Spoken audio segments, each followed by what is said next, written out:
Essa edição especial do Jornal da Globo começa juntando os elementos que talvez nos permitam entender com as informações que dispomos neste momento o que teria causado o acidente.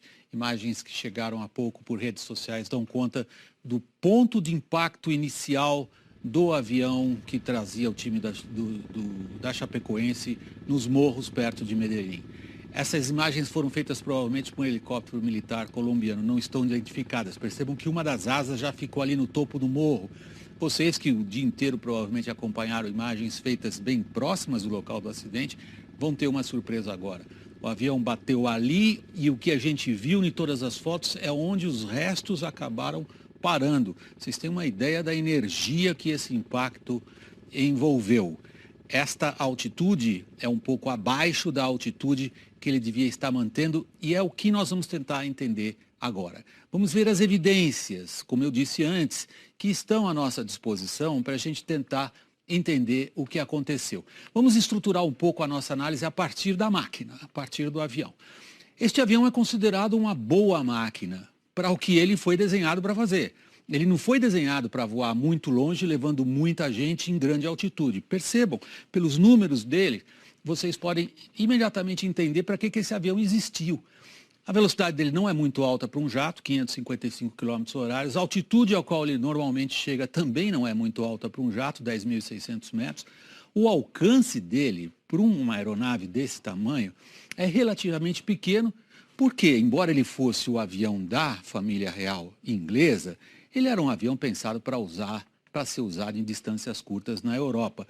Ele pode ficar no ar e se aproximar, depende de muitos fatores, umas 4 horas e meia até acabar a gasolina nos tanques.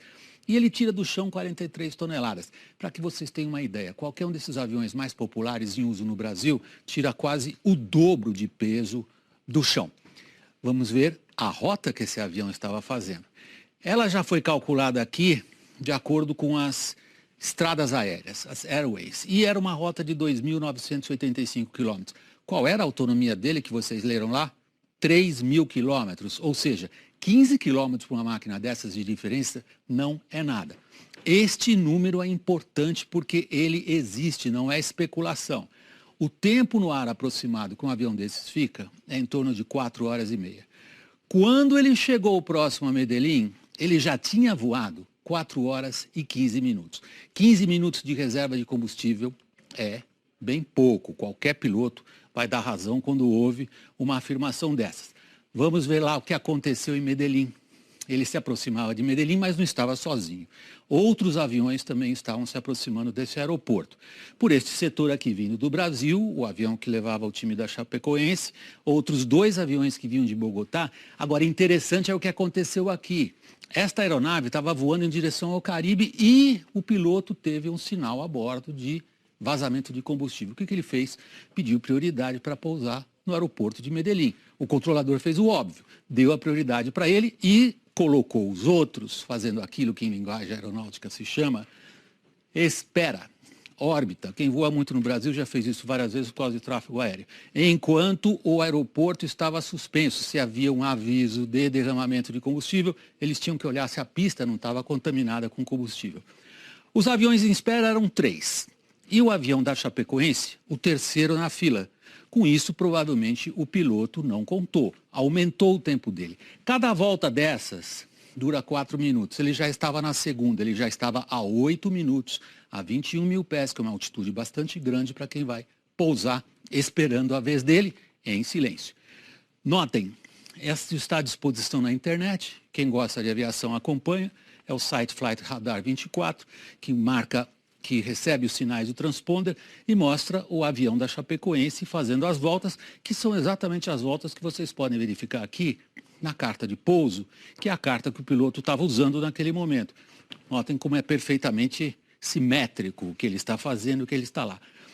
É num desses momentos, e nós preparamos uma representação gráfica esta, que dá a vocês uma ideia da terceira dimensão, como é que o tráfego aéreo procede.